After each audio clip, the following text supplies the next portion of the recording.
केंद्र की सत्ताधारी भारतीय जनता पार्टी की निगाहें दिल्ली विधानसभा चुनाव पर है। बीजेपी की पूरी कोशिश 5 फरवरी को होने वाले चुनाव में आम आदमी पार्टी के विजय रथ को रोकने पर है। पार्टी नेतृत्व लगातार प्रचार अभियान में जुटा है। इस बीच दिल्ली बीजेपी ने रविवार को आम आदमी पार्टी के मुखिया और दिल्ली के पूर्व मुख्यमंत्री अरविंद केजरीवाल के पुराने आवास, जिसे पार्टी शीश महल कहकर संबोधित करती है, उसका एक वीडियो जारी कर दिया है। दिल्ली बीजेपी ने इसे महाठग अरविंद केजरीवाल की अय्याशी का शीश महल टाइटल दिया है। दिल्ली बीजेपी ने सोशल मीडिया प्लेटफॉर्म एक्स और अपने यूट्यूब चैनल पर यह वीडियो शेयर किया। यह वीडियो 14 मिनट का है। बीजेपी ने इसे महाठग अरविंद केजरीवाल की अय्याशी का शीश महल टाइटल के साथ शेयर किया है। वीडियो में केजरीवाल के आवास के अंदर की सुख सुविधाओं को दिखाया गया है। वीडियो में साफ साफ देखा जा सकता है कि आवास घर एक आलीशान होटल जैसा दिखता है, जो अंदर से भी अत्याधुनिक सुख सुविधाओं से लैस है।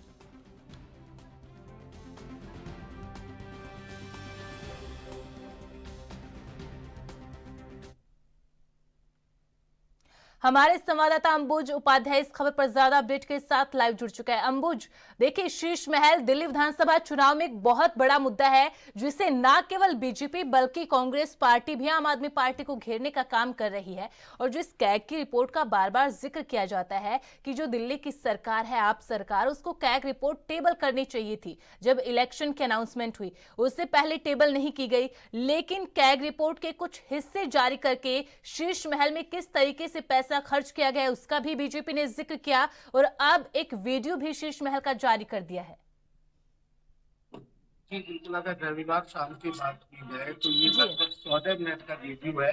इसे भारतीय जनता पार्टी के ऑफिशियल ऐप से अकाउंट से डाला गया है, जिसमें पूरी कोना कोना उस शीश महल का दिखाया गया है। और साथ ही साथ भारतीय जनता पार्टी ने कैग रिपोर्ट का हवाला दिया है, क्योंकि कैग रिपोर्ट में इस तरीके से पूरा मामला निकल करके आया कि 50 करोड़ रुपए इन्वेस्ट किए गए हैं। साथ ही उनके अंदर चाहे वो टीवियों की बात की जाए, चाहे तो कोने कोने में जो मार्बल से या सोफों से लेकर के हर बात को भारतीय जनता पार्टी ने इस वीडियो में दर्शाया है। और साथ ही साथ मैं आपको बताना चाहूंगा हमेशा कि इस वीडियो का और शीश महल जो मुद्दा बना हुआ है, इसका कहीं ना कहीं कारण है कि आम आदमी पार्टी जब सत्ता में आई थी तो उससे पहले उसने ऐसे वादे किए थे कि हम वीआईपी कल्चर का इग्नोर करेंगे। वीआईपी कल्चर में जो गाड़ियों के ऊपर लाल बत्तियां रहती हैं, आवास मिलते हैं, वहीं पर आम आदमी पार्टी का अगर इस तरीके से वीडियो शीश महल जैसी कोई बातें सामने आती है तो कहीं ना कहीं वो मुद्दा बनता है चुनाव में, जिसको भारतीय जनता पार्टी पूरा भुनाना चाहती है। जी अंबुज, बिल्कुल आपने एक बात बिल्कुल सही कही और बीजेपी भी लगातार यही आरोप लगाती है कि वो अरविंद केजरीवाल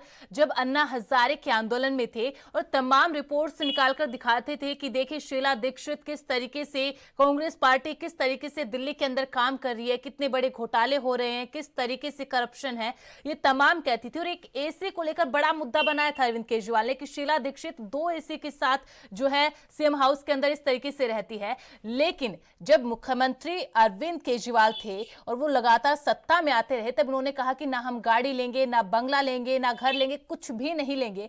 लेकिन जब आप शीश महल को देखते हैं, जो बीजेपी कहती है कि शीश महल के अंदर वो चीजें यूज की गई है, ऑटोमेटिक चीजें हैं, जिस तरीके से चीजें यूज की गई है, अब अरविंद केजरीवाल की जो छवि है उस पर डेंट लगता हुआ नजर आ रहा है। शराब घोटाले से ज्यादा प्रभाव क्या शीश महल का होगा?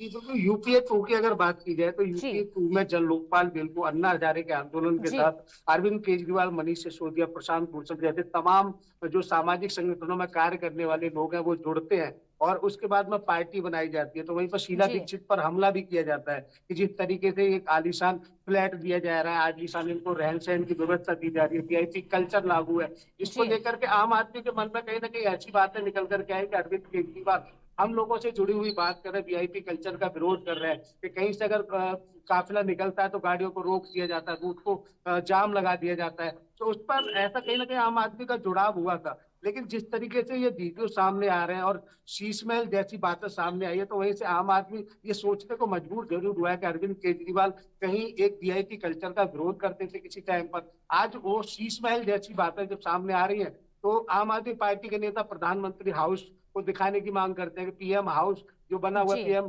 किस तरीके से रह रहा है उसको भी वीडियो जारी किया जाए।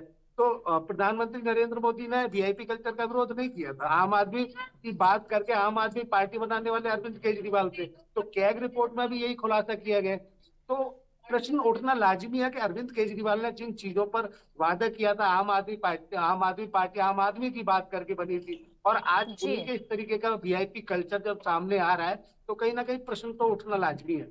जी बिल्कुल अंबुज। और देखिए, जब 2013 की बात करते हैं, जब कांग्रेस पार्टी के साथ मिलकर आम आदमी पार्टी ने सरकार बनाई, फिर वो गिर गई 2000, क्योंकि आम आदमी पार्टी ने जो समर्थन था वो वापस ले लिया था। 2015 के अंदर फिर से आम आदमी पार्टी जीतती है, सत्ता में आती है, 2019 में भी आती है, लेकिन उस दौरान इतनी एंटी इनकम्बेंसी नहीं थी 2020 की अगर बात कर ली जाए। ना ही बीजेपी पार्टी उस वक्त इतना फॉर्म में थी, ना कांग्रेस पार्टी इतना फॉर्म में थी। हालांकि कांग्रेस पार्टी तो पिछले 2 विधानसभा चुनाव से अपना खाता तक नहीं खोल पाई है, लेकिन अब की बार जो मुकाबला है वो ट्रायंगल है, त्रिकोणीय मुकाबला है। इसको किस तरीके से देखते हैं, कितना दिलचस्प ये चुनाव होगा? आम आदमी पार्टी की जो एंटी इनकम्बेंसी है, क्या आम आदमी पार्टी उससे पार पा पाएगी?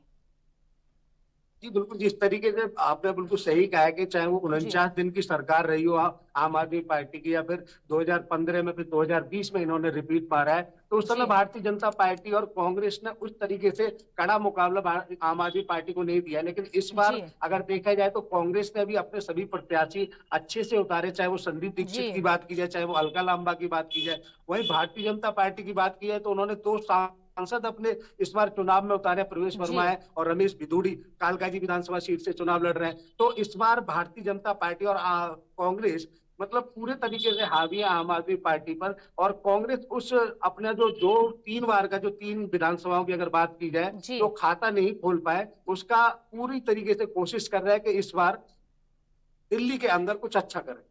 अंबुज, बिल्कुल, जब बीजेपी की बात करते हैं, बीजेपी तमाम मुद्दे उठा रही है, चाहे यमुना का हो, शीश महल का हो, शराब घोटाले का हो, कैग रिपोर्ट का हो, तमाम मुद्दे उठा रही है।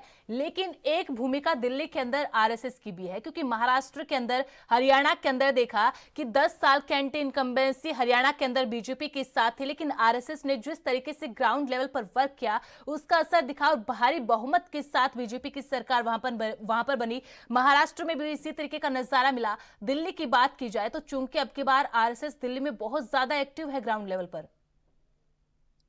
जी बिल्कुल, जिस तरीके से बात की जाए आरएसएस देश का सबसे बड़ा संगठन जी है, एक जिस तरीके से, और भारतीय जनता पार्टी का उसी से उपज मानी जाती है, तो जी कहीं ना कहीं आरएसएस का भारतीय जनता पार्टी को फायदा मिलता है। और दिल्ली के अंदर अगर बात की जाए तो दिल्ली के अंदर आरएसएस पूरी तरीके से एक्टिव है, और लोगों के बीच में आम आदमी पार्टी द्वारा जो गलतियां की गई है 10 साल के जी अंदर, चाहे वो पानी की समस्या रही हो, चाहे वो शराब घोटाले में आम आदमी पार्टी फंसती नजर आई हो, शीश महल जैसे जो मुद्दे हैं, वो कहीं ना कहीं आरएसएस राष्ट्रीय स्वयंसेवक संघ भी उठाता हुआ नजर आ रहा है, जिसका कहीं ना कहीं फायदा भारतीय जनता पार्टी को देखने को अवश्य मिलेगा। जी, बहुत बहुत शुक्रिया अंबुज तमाम जानकारी के लिए।